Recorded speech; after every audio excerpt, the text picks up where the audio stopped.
سبحانك لا علم لنا الا ما علمتنا انك انت العلیم الحکیم۔ ہر قسم کی حمد و ثنا، تعریف و توصیف، بڑائی اور کبریائی لائق اور زیبا ہے صلی اللہ رب العالمین کے لیے، جو ہم سب کا خالق و مالک ہے۔ درود و سلام کے بیش بہا نذرانے اس ذات مقدسہ مطہرہ پر جو ہم سب کے بیچ رشد و ہدایت بنا کر کے بھیجے گئے، جن کا نام نامی اسم گرامی احمد مجتبیٰ محمد مصطفیٰ صلی اللہ علیہ وسلم۔ میرے بھائی اور بزرگوں، ہم سب یہ جانتے ہیں کہ یہ ماہ شعبان ہے جس کے اندر رسول اللہ صلی اللہ علیہ وسلم بے شمار روزہ رکھا کرتے تھے، اور یہ شعبان کا مہینہ رسول اللہ صلی اللہ علیہ وسلم کہا کرتے تھے کہ یہ مجھے بہت عزیز مہینہ ہے۔ اس کی وجہ یہ ہے کہ اس مہینے میں انسان کے اعمال اللہ کے دربار میں اٹھائے جاتے ہیں، اللہ کے سامنے پیش کیے جاتے ہیں۔ حضرت اماں عائشہ رضی اللہ تعالی عنہ فرماتی ہیں کہ میں رسول اللہ صلی اللہ علیہ وسلم سے کہتی کہ یا رسول اللہ، آپ شعبان کے مہینے میں اس قدر روزے رکھتے ہیں، کیا اس کی وجہ کیا ہے؟ تو آپ صلی اللہ علیہ وسلم کہتے کہ شعبان کے مہینے میں میں اس لیے روزہ رکھتا ہوں زیادہ تاکہ یہ وہ مہینہ ہے کہ جس میں انسان کے اعمال اللہ کے سامنے پیش کیے جاتے ہیں، تو میں چاہتا ہوں کہ میرے اعمال روزے کی حالت میں اللہ کے سامنے پیش کیے جائیں۔ اور دوسری چیز یہ ہے کہ رسول اللہ صلی اللہ علیہ وسلم کبھی، اماں عائشہ رضی اللہ عنہ فرماتی ہیں کہ کبھی اتنے روزے رکھتے کہ مجھے لگتا کہ اب پورا مہینہ روزے چھوڑیں گے ہی نہیں۔ ایک مرتبہ رسول اللہ صلی اللہ علیہ وسلم، صحیح مسلم کی روایت ہے کہ شعبان کو روزہ رکھتے رہے حتیٰ کہ رمضان کے جب 2 دن بچے اس وقت آپ نے روزہ رکھنا بند کیا۔ لیکن ترمذی شریف کے اندر جو صحیح سند کے ساتھ میں حدیث ہے، اس میں یہ ہے کہ رسول اللہ صلی اللہ علیہ وسلم نے اپنی امت کو 15 شعبان کے بعد روزہ رکھنے سے منع فرمایا، اور وہ اس لیے ہے کہ رمضان کی تیاری کی جائے، کیونکہ رمضان المبارک کے روزے فرض ہیں اور عین اسلام کا ایک رکن ہے، اس میں کوئی گنجائش نہیں ہے، اور یہ سب بقیہ پورے سال کے روزے نفلی روزے ہیں۔ تو آپ صلی اللہ علیہ وسلم ایک مرتبہ تو 2 دن باقی رہے رمضان کے، اس وقت روزہ رکھنا بند کیا شعبان کے مہینے میں، لیکن اپنی امت کو جو حکم دیا وہ یہ کہ 15 شعبان کے بعد آدمی روزہ نہ رکھے، اس لیے کہ رمضان کے لیے اپنے اندر طاقت اور قوت پیدا کرے، رمضان کی تیاری کرے، اس لیے کہ رمضان المبارک کے روزے اسلام کا رکن ہے، اور رمضان المبارک کے روزے فرض ہیں ہر عاقل بالغ مرد عورت پر۔ تو اس لیے اس ماہ شعبان میں بڑی عجیب غریب چیزیں سامنے آپ حضرات کے آتی ہیں۔ بہت ایسی چیزیں ہیں کہ جن کو عام طور پر لوگ جانتے بھی ہیں کہ یہ غلط ہے، جیسے کہ مثال کے طور پر پٹاخے داغنا۔ اگر کسی شریف آدمی سے جب پوچھا جاتا ہے کہ یہ کیا ہے، اس سے کیا ہوتا ہے، اس سے رات کی فضا خراب ہوتی ہے، بدبودار ہوتی ہے، اس سے کیا ہوتا ہے، تو ہر عقل مند آدمی یہ کہتا ہے کہ یہ چیز غلط ہے، لیکن اپنے گھر کے بچوں کو نہیں روکتا ہے۔ یہ بہت بڑی کمی ہے۔ اگر غلط مانتا ہے تو اپنے گھر کے بچوں کو روکے اس سے۔ اور یہ بات عام طور پر اب لوگ جان گئے ہیں، حالانکہ پہلے کے مقابلے میں بہت کم ہو چکی ہیں یہ رسمیں، بہت چیزیں کم ہو گئی ہیں۔ پہلے بہت پٹاخے ہم لوگوں کے بچپنے میں چھوٹتے تھے، بہت کم لوگوں نے کنٹرول کیا اس پر، اپنے گھر کے لوگوں پر، لیکن اتنا کنٹرول کیا جائے کہ جب یہ پتہ ہے کہ یہ چیز اس رات میں، اس دن میں غلط ہے، بدبو کرنا اور اس سے لوگوں کے چین و سکون چھین لینا، یہ تمام کی تمام چیزیں غلط ہے۔ ایک عام آدمی بغیر پڑھا لکھا مسلمان بھی اس بات کو مانتا ہے کہ ہاں یہ چیز غلط ہے، تو کم از کم اپنے گھر کے بچوں کو اس پر قابو پانا چاہیے، کنٹرول کرنا چاہیے، انہیں روکنا چاہیے۔ تو اور بہت ایسی چیزیں ہیں کہ اس میں ایک رات ہے جسے عام طور پر انڈیا پاکستان کے اندر شب برات کے نام سے جانا جاتا ہے۔ شب مانے رات، اور برات مانے بری ہونے والی رات، چھٹکارے کی رات۔ اب اس کا قرآن و سنت کے اندر یہ جملہ تو موجود نہیں ہے کہ شب برات کے نام سے کوئی رات ہو اسلام کے اندر، ایسا کوئی لفظ قرآن و سنت کے اندر موجود نہیں ہے، لیکن بہرحال انڈیا پاکستان میں بولا جانے لگا اسے شب برات۔ کچھ حدیثیں ہیں لیکن جتنی بھی اس تعلق سے روایتیں ہیں سب کے سب ضعیف ہیں، کوئی مستند روایت اس پر موجود نہیں، اور سب موضوع اور من گھڑت ہیں۔ حدیث کی کتاب امام ترمذی جو حدیث لکھتے ہیں اس تعلق سے شب برات کے تعلق سے، اس نے امام ترمذی نے لکھ کر اس کے نیچے خود کمنٹس کیا ہے، اس کے نیچے لکھا ہے کہ یہ روایت حد درجہ ضعیف ہے، اس کی سند کے اعتبار سے اس کی کوئی حیثیت نہیں۔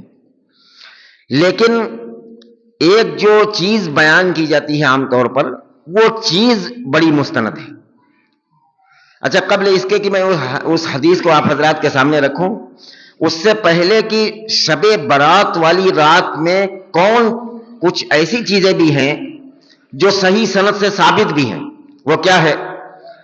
تو اسے کیا کہتے ہیں، وہ معجم الکبیر کے اندر ابن حبان کے اندر جو روایت ہے، ان کئی روایتوں کو جمع کر کے علامہ البانی نے ایک روایت کو حسن کہا ہے۔ حسن کا مطلب یہ ہوتا ہے کہ اس پر عمل کیا جا سکتا ہے، ضعیف پر تو عمل نہیں کیا جا سکتا، لیکن حسن پر عمل کیا جا سکتا ہے۔ وہ کون سی روایت ہے؟ اس میں یہ ہے کہ رسول اللہ صلی اللہ علیہ وسلم نے فرمایا کہ اللہ تعالی شب برات والی رات کو، جسے شب برات بولا جاتا ہے، 15ویں شعبان کی رات کو، 14 اور 15ویں کی درمیانی رات جو ہوتی تو اس رات کو اللہ تعالی اپنے بندوں، اپنی مخلوق کی طرف نظر رحمت سے دیکھتا ہے، اور دو لوگوں کے سوا سب کو معاف فرما دیتا ہے۔ وہ دو لوگ کون ہیں؟ نمبر 1 پر شرک کرنے والا، اور دوسرے نمبر پر کینہ رکھنے والا، دلوں کو صاف ستھرا نہ کرنے والا، کسی کی طرف سے حسد ہے، کسی کی طرف سے کینہ ہے، ایسے دو لوگوں کو اللہ تعالیٰ معاف نہیں کرتا، بقیہ سب کو معاف کرتا۔ اس روایت پر علامہ البانی اکیلے محدث ہیں جنہوں نے اسے حسن درجے کا حکم لگایا ہے، ورنہ اس روایت کو بھی بقیہ سارے محدثین نے ضعیف کہا ہے۔ ہو سکتا ہے علامہ البانی کی یہ اجتہادی خطا بھی کہی جا سکتی ہے، غلطی بھی ہو سکتی ہے، لیکن بہرحال انہوں نے حسن کہا۔ تو اس سے یہ چیز ثابت ہوتا ہے کہ مشرک کے سوا، اللہ کے ساتھ شرک کرنے والا، اللہ کا در چھوڑ کر کسی جو ہے چیز کے سامنے جھکنے والا، ایسے شخص کو اس رات کا کوئی فائدہ نہیں ملتا، اور کینہ رکھنے والا جو حسد رکھتا ہو، کینہ رکھتا ہو، ایسے شخص کو بھی اس رات کا کوئی فائدہ نہیں ملتا۔ تو البتہ اس روایت سے پتہ چلتا ہے کہ یہ جو شب برات کی رات ہے، اس میں کوئی کچھ دعائیں وغیرہ کرنا چاہیے اور اللہ کا ذکر و اذکار کرنا چاہیے، لیکن یہ شب قدر نہیں ہے۔ یہ شب قدر نہیں ہے کہ پوری رات جاگا جائے، اس میں جاگ کر قیام کیا جائے، عبادات کیا جائے، اس تعلق سے کوئی بھی روایت موجود نہیں ہے کہ یہ شب قدر ہو۔ جتنی بھی فضیلتیں ہیں وہ قرآن حکیم کے اندر شب قدر کی بیان کی گئی۔ پوری اللہ رب العالمین نے سورت نازل فرمائی قرآن حکیم کے اندر، سورہ قدر، اور قدر کا معنی یہی ہوتا ہے کہ تقدیر والی رات۔ وہ کب ہوتی ہے؟ وہ رمضان المبارک میں ہوتی ہے، جو پوری رات جاگ کر عبادت کی جاتی ہے۔ 5 طاق راتوں میں سے ایک رات ہے، میں رمضان کے خطبے میں انشاءاللہ اس کو تفصیل سے بیان کروں گا۔ اور اس تعلق سے اللہ رب العالمین نے پوری سورت نازل فرمائی، انا انزلناہ فی لیلۃ القدر وما ادراک ما لیلۃ القدر لیلۃ القدر خیر من الف الشہر تنزل الملائکۃ والروح فیہا باذن ربہم من کل امر سلام، کہ اللہ رب العالمین نے شب قدر کو اتارا ہے، جس میں اللہ رب العالمین جو کچھ بھی دنیا کے اندر ہونے والا ہے، ہر ایک کی تقدیروں کو، ہر ایک کی قسمت میں کس کا ایکسیڈنٹ ہونا ہے، کس کو موت آنا ہے اس سال میں، کس کے تعلق سے کیا فیصلہ اللہ رب العالمین کو کرنا ہے، وہ سب اسی رات کو اللہ رب العالمین لکھ دیتا ہے لوح محفوظ پر۔ انا انزلناہ فی لیلۃ القدر وما ادراک ما لیلۃ القدر، تم کیا جانو لیلۃ القدر کیا ہے؟ لیلۃ القدر خیر من الف شہر، لیلۃ القدر وہ ہے جو 1000 مہینوں کی راتوں سے افضل ہے۔ 1000 مہینوں میں تقریباً 90 سال بنتے، 90 سال عبادت کرنے کا ثواب اس ایک رات میں ملتا ہے۔ لیکن وہ ہے رمضان المبارک کی 5 جو طاق راتیں ہیں، وہ 21ویں بھی ہو سکتی ہے، 23ویں بھی ہو سکتی ہے، چاہے اور 25ویں بھی ہو سکتی ہے، 27ویں بھی ہو سکتی ہے، 29ویں بھی ہو سکتی ہے۔ ان 5 طاق راتوں میں وہ ایک رات ہے۔ اچھا ایک چیز اور ہے کہ بعض لوگ یہ سمجھتے ہیں کہ اس رات میں روحیں واپس آتی ہیں. اب یہ کتنا غلیظ اور بدتر عقیدہ ہے لوگوں نے جو گڑھ لیا اپنے آپ سے. روحیں واپس آتی ہیں. روحیں کہاں ہیں؟ قرآن مجید کے اندر اللہ رب العالمین نے اس کی وضاحت فرمائی ہے کہ جو بری روحیں ہوتی ہیں، جو گنہگار ہوتی ہیں، منافق ہوتی ہیں، جو بری روحیں ہوتی ہیں، تو وہ کتاب سجین کے اندر ان کا ہوتا ہے، جو دفتر ہے تحت الثری زمین کے نیچے. وما ادراک ما سجین قرآن کے اندر. تم کیا جانو سجین کیا ہے؟ وہ ایک بہت بڑا دفتر ہے جس کے اندر وہ روحیں ہوتی ہیں جو بری روحیں ہوتی ہیں، اور جو نیک لوگوں کی روحیں ہوتی ہیں وہ جانتے ہیں وہاں ہوتی ہیں علیین میں. وما ادراک ما علیین، اللہ رب العالمین نے کہا تم کیا جانو علیین کیا ہے. علیین بھی ایک دفتر ہے جس کے اندر نیک لوگوں کی روحیں رہتی ہیں. تو نہ برے لوگوں کی روحیں فرشتے آنے دیں گے، اور نہ نیک لوگوں کی روحیں جنت الفردوس کے بالا خانوں سے ہوائیں آ رہی ان کی قبروں کے اندر، وہ روحیں نکل کر تمہارے جھاڑو دینے والے مکان کے اندر آئیں گی. سوال ہی نہیں پیدا ہو سکتا. یہ بالکل غلیظ عقیدہ ہے، اس کا اسلام سے کوئی تعلق نہیں ہے، لوگوں نے اپنی طرف سے کر. روحیں نہیں واپس آتی. اچھا ایک چیز اور بہت مشہور ہے، وہ یہ ہے کہ رسول اللہ صلی اللہ علیہ وسلم جنت البقیع کے اندر دعائے مغفرت کے لیے گئے. وہ پوری حدیث آپ حضرات کے سامنے میں رکھ دیتا ہوں کہ اما عائشہ رضی اللہ عنہ فرماتی ہیں، حالانکہ یہ جو ہے 15ویں شعبان کی رات کا اس میں لفظ دور دور تک نہیں ہے، یہ ایک رات کا واقعہ. فرماتی ہے اما عائشہ رضی اللہ عنہ، یہ بالکل صحیح مسلم کی روایت ہے، اس میں کوئی شک کی گنجائش نہیں. اما عائشہ رضی اللہ عنہ فرماتی ہیں کہ رسول اللہ صلی اللہ علیہ وسلم دیر سے آئے مسجد نبوی شریف سے، حجرہ شریف کے اندر. آپ سب یہ جانتے ہیں کہ رسول اللہ صلی اللہ علیہ وسلم کی 11 بیویاں تھیں، اور آپ صلی اللہ علیہ وسلم باری لگا کر ہر الگ الگ بیویوں کے حجرے میں ایک ایک رات کو قیام کرتے تھے رسول اللہ صلی اللہ علیہ وسلم. یہ انصاف تھا بیویوں کے بیچ میں کہ رسول اللہ صلی اللہ علیہ وسلم آخری وقت میں بیماری کے عالم میں رسول اللہ صلی اللہ علیہ وسلم کی چرپائی بھی جس بیوی کا نمبر ہوتا تھا اسی بیوی کے حجرے میں رسول اللہ صلی اللہ علیہ وسلم کی چرپائی جاتی تھی خدمت کے لیے. آپ صلی اللہ علیہ وسلم پوری زندگی اسی طریقے سے رہے کہ جو رات جس بیوی کی باری ہوتی تھی اسی حجرے میں رہتے تھے. اس دن آپ صلی اللہ علیہ وسلم اما عائشہ رضی اللہ عنہ کے حجرے شریف کے اندر موجود تھے. اما عائشہ رضی اللہ عنہ بیان فرماتی ہے کہ رسول اللہ صلی اللہ علیہ وسلم مسجد نبوی شریف سے دیر سے آئے، حالانکہ میں جاگ رہی تھی، اور رسول اللہ صلی اللہ علیہ وسلم نے سوچا کہ میں سو گئی ہوں، اور آپ صلی اللہ علیہ وسلم ایک چادر اوڑھے ہوئے تھے، اس کو اتار کر اور اپنے جوتے سرہانے کے قریب رکھے. اسے یہ جوتے کے اندر اتنی کراہیت نہیں ہے اگر صاف ہو، بعض لوگ کہتے ہیں سرہانے کے رکھ دیا. آپ صلی اللہ علیہ وسلم نے سرہانے کے قریب رکھا اپنی اس چادر کو اور جوتوں کو، اور دوسری چادر جو تھی اس کا ایک کونا اپنے بستر پر بچھا کر اور لیٹ گئے. آپ صلی اللہ علیہ وسلم لیٹ گئے. اس کے بعد چپکے سے اٹھے. ذرا اس پر غور کرنا، اس پوری روایت پر اس کی سچائی کیا ہے. چپکے سے اٹھے آپ صلی اللہ علیہ وسلم چل دیے.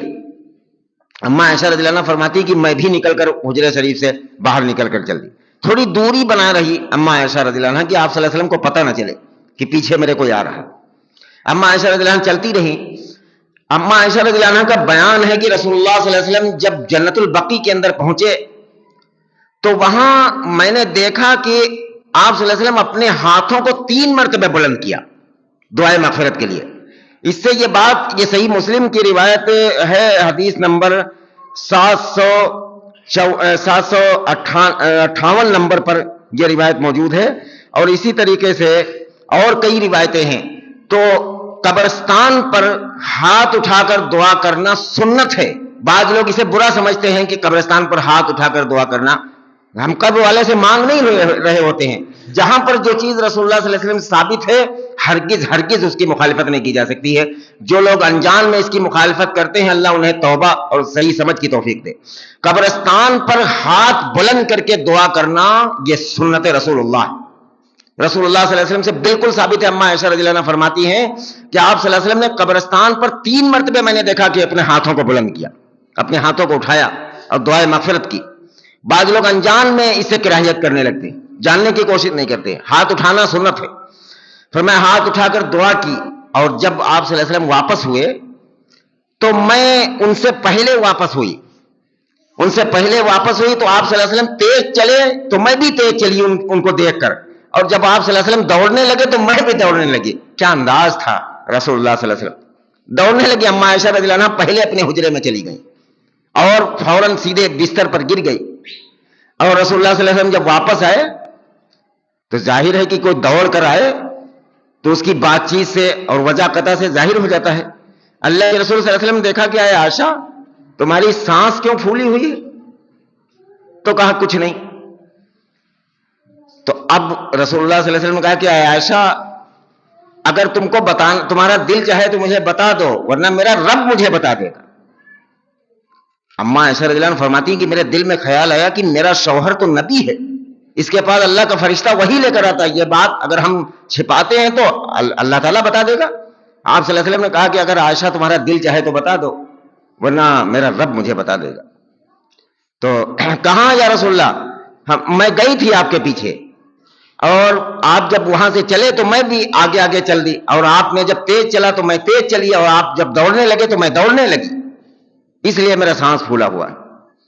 رسول اللہ صلی اللہ علیہ وسلم, اما عائشہ رضی اللہ عنہا فرماتی ہے کہ میرے سینے پر ہاتھ مارا آپ صلی اللہ علیہ وسلم نے, اور اس کے بعد کہا کہ اے عائشہ تمہارے دل میں یہ خیال آیا کہ اللہ اس کے رسول تمہارے ساتھ خیانت نہ کرے.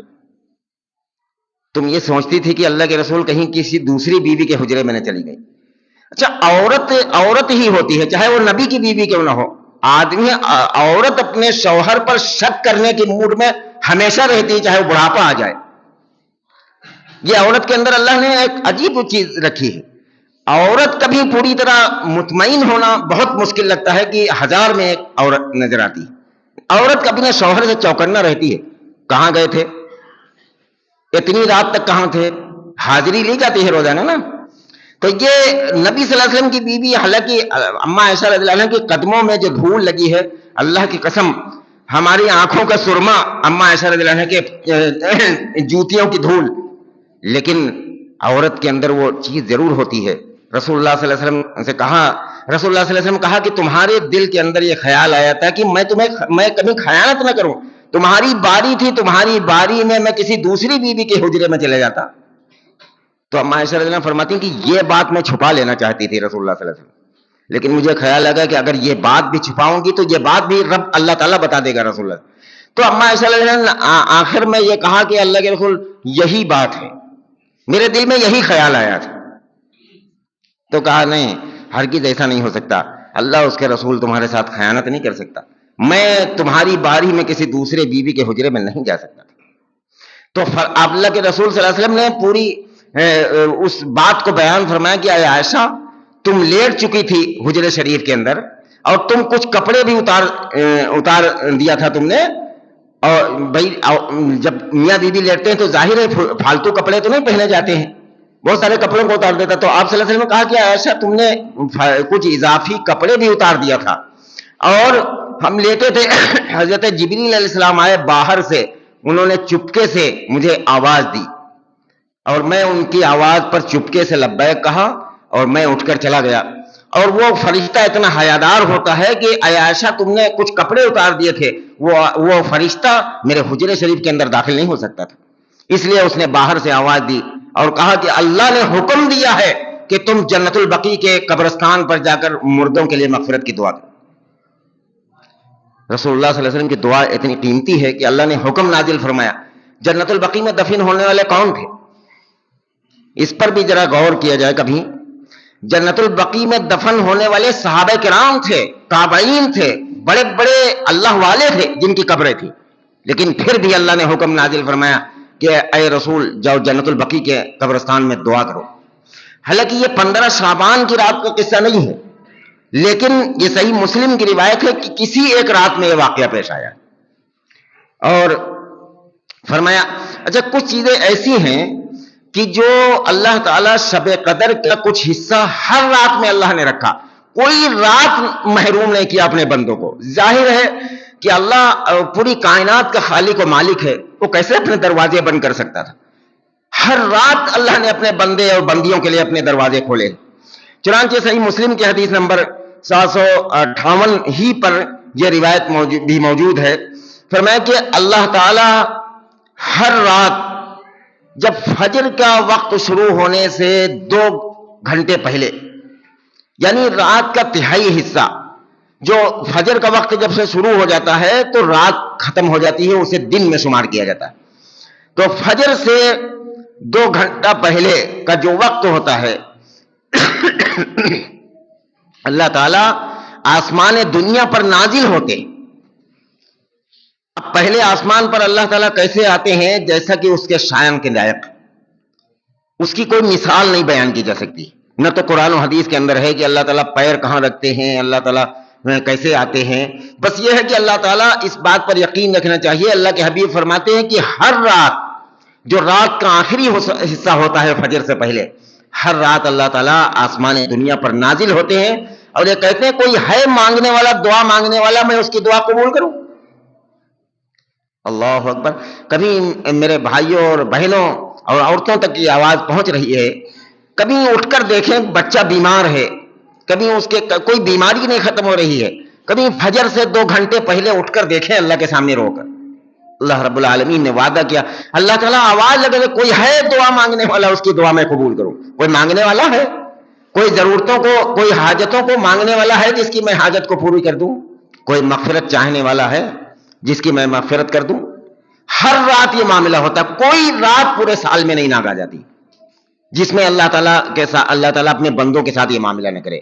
فجر سے پہلے اللہ رب العالمین آسمان دنیا پر نازل ہوتے ہیں اور فجر کا وقت شروع ہونے تک مسلسل یہ صدا آتی رہتی ہے کہ کوئی ہے مانگنے والا، دعا، اس کی دعا میں قبول کروں. کوئی ہے. کبھی اس کو آزما کر دیکھیں. اللہ تعالیٰ، اللہ کی قسم میں ممبر رسول اللہ پر کھڑے ہو کر اس بات کا گارنٹڈ یہ بات کہتا ہوں، میں نے اپنی پوری زندگی میں کم از کم 3 یا 4 مرتبہ اس کا تجربہ کیا ہے. جب بھی میں نے اس ٹائم اٹھ کر دعا مانگی ہے، اللہ تعالیٰ نے اس دعا کو قبول کیا ہے اور فوراً قبول کیا ہے. وہ ضرورت اللہ رب العالمین نے پوری کی، کیونکہ اللہ اپنے وعدے سے خلاف نہیں ہو سکتا. تو یہ ہوا اس کے تعلق سے کہ اگر چلیے مان لیجئے کسی رات میں بھی آدمی قبرستان جائے، تو جس طرح سے رسول اللہ صلی اللہ علیہ وسلم گئے، وہاں پر کوئی چراغاں کرنے کی ضرورت نہیں. یہ بھی فضول چیزیں شیطان کچھ چیزوں میں شامل ضرور کر دیتا. اب اللہ کے حبیب صلی اللہ علیہ وسلم فرماتے ہیں کہ قبر پر چراغ جلانے والے پر اللہ کی لعنت ہے جب تک کہ وہ چراغ بجھ نہ جائے. چراغ نہیں جلایا جا سکتا. ہاں، دعا کے لیے جایا جا سکتا ہے. اما عائشہ رضی اللہ عنہا اسی روایت کے اندر سوال کرتی ہیں، جب آپ صلی اللہ علیہ وسلم نے پوری بات بتائی تو کہا یا رسول اللہ، اگر میں قبرستان کی طرف سے گزروں تو کیسے مردوں کے لیے مغفرت کی دعا مانگوں؟ تو آپ صلی اللہ علیہ وسلم نے جانتے ہو کیا فرمایا؟ کہا اے عائشہ، تم جب قبرستان پر سے گزر ہو تو ان کی مغفرت کے لیے اس طرح دعا کرو. دیکھیے، جو چیز اللہ کے نبی نے بتائی ہے بس وہی پڑھی جا سکتی ہے، دوسری کوئی چیز قبرستان پر نہیں پڑھی جا سکتی. دوسری کوئی چیز پڑھی گئی تو یہ دین میں مداخلت ہے، اپنی طرف سے دین بنانا ہے. اما عائشہ رضی اللہ عنہا فرماتی ہیں تو رسول اللہ صلی اللہ علیہ وسلم نے دعا سکھائی. وہ دعا کیا ہے؟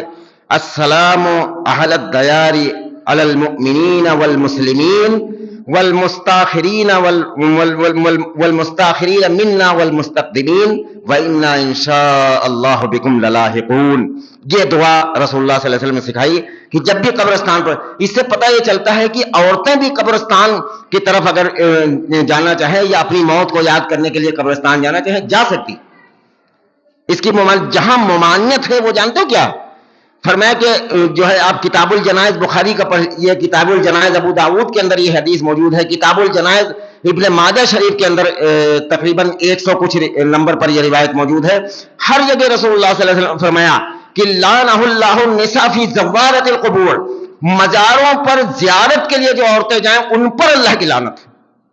عام قبرستان پر عورتیں جا سکتی ہیں، یہ چیز ثابت ہے حدیث سے. اما عائشہ رضی اللہ عنہا کو رسول اللہ صلی اللہ علیہ وسلم نے روکا نہیں. جب انہوں نے پوچھا کہ اگر میرا گزر ہو قبرستان پر تو کون سی دعا پڑھو، تو آپ صلی اللہ علیہ وسلم نے فرمایا کہ یہی دعا پڑھو کہ السلام علی اہل الدیار من المؤمنین والمسلمین والمستقدمین منا والمستاخرین وإنا انشاء اللہ بکم للاحقون. یہ صحیح مسلم کی روایت ہے. تو آپ صلی اللہ علیہ وسلم نے فرمایا بس یہی دعا پڑھی جا سکتی اور یہ دعا پڑھیں، لیکن زیارت کے لیے عورتیں نہیں جا سکتی. فرمایا کہ لعنہ اللہ النساء فی زوارۃ القبور، اللہ کی لعنت ہو ان عورتوں پر جو زیارت کے لیے جائے. زیارت کے لیے عورتیں نہیں جا سکتی، اسے منع فرمایا رسول اللہ صلی اللہ علیہ وسلم. اور صرف منع نہیں فرمایا بلکہ لعنت فرمائی، لعنت. اور لعنت وہ آخری درجے کی بد دعا ہے کہ اللہ کے رسول صلی اللہ علیہ وسلم نے آخری وقت میں یہودیوں پر کی تھی. وہی لعنت کا لفظ اس لیے فرمایا، کہا کہ لعنہ اللہ الیہود والنصارى اتخذوا انبیاء القبور المساجد. بخاری و مسلم کی روایت ہے، رسول اللہ صلی اللہ علیہ وسلم آخری وقت میں فرماتے تھے کہ اللہ کی لعنت ہو یہودیوں اور نصرانیوں پر کہ انہوں نے اپنی نبیوں کی قبروں کو سجدہ گاہ بنا لیا. اور وہی لعنت کا جملہ یہاں بھی فرمایا، لعنہ اللہ النساء فی زوارۃ القبور، اللہ کی لعنت ہو ان عورتوں پر جو زیارت کے لیے جائے قبروں کی.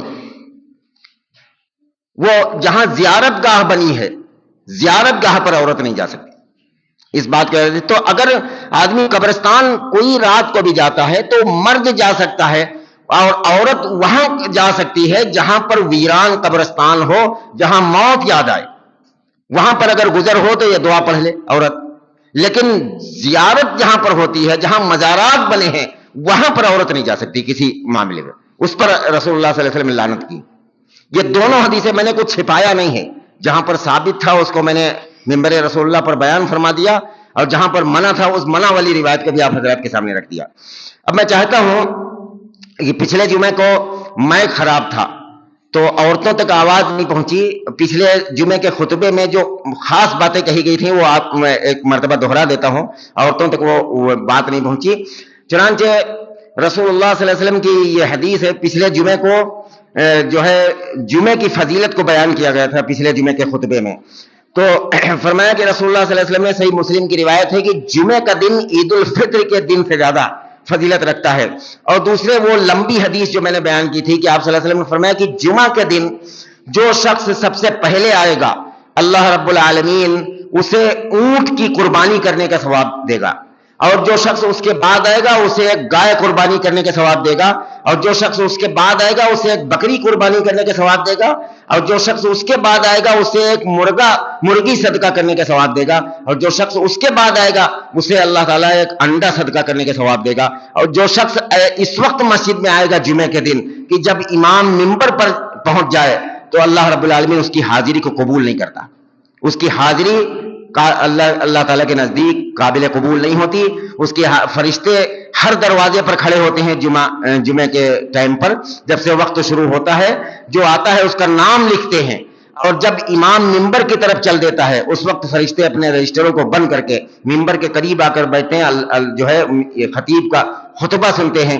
تو یہ پچھلے جمعے کو بیان کیا گیا تھا، مائک خراب ہونے کی وجہ سے عورتوں تک یہ آواز نہیں پہنچی تھی، اس لیے میں نے اس کو دہرا دیا. تو تمام مرد عورتیں یہ کوشش کریں کہ امام کو ممبر پر پہنچنے سے پہلے کم از کم مسجد کے پہلے دروازے سے ضرور داخل ہو جائے، ورنہ اللہ کے دربار میں اس کی حاضری قبول نہیں ہوتی. پتہ نہیں نماز ہوتی ہے کہ نہیں ہوتی ہے، اس کی کوئی دلیل موجود نہیں ہے. اللہ تعالیٰ سے دعا ہے کہ جو باتیں کہی اور سنی گئی ہیں اللہ ہم سب کو اس پر عمل کی توفیق عطا فرما دے. یا رب العالمین، جو آنے والا دن ہے، آنے والی رات ہے، اس میں جو لوگ روزے رکھتے ہیں اللہ ان کے روزے کو قبول فرما لے. اور یہ روزے فرض کے درجے میں نہیں ہے، نہ رکھنا گناہ نہیں ہے، جو رکھ لے اس کو ثواب ملتا ہے. تو اللہ تعالیٰ جو مغفرت چاہیں اللہ تعالیٰ ان کی دعاؤں کو قبول فرما. یا رب العالمین ہم سب کی جائز ضروریاتوں کو، جائز تمناؤں کو، جائز خواہشوں کو پوری فرما. یا رب العالمین اپنی اور اپنے رسول کی سچی پکی محبت نصیب فرما، اپنی اور اپنے رسول کی سچی پکی اطاعت نصیب فرما، اپنے نبی کی سچی پیروی نصیب فرما. شیطان کی پیروی سے، شیطان کے فریب سے پوری امت کی حفاظت فرما. یا رب العالمین پوری دنیا کے مسلمانوں پر اپنی خاص نظر رحمت نازل فرما.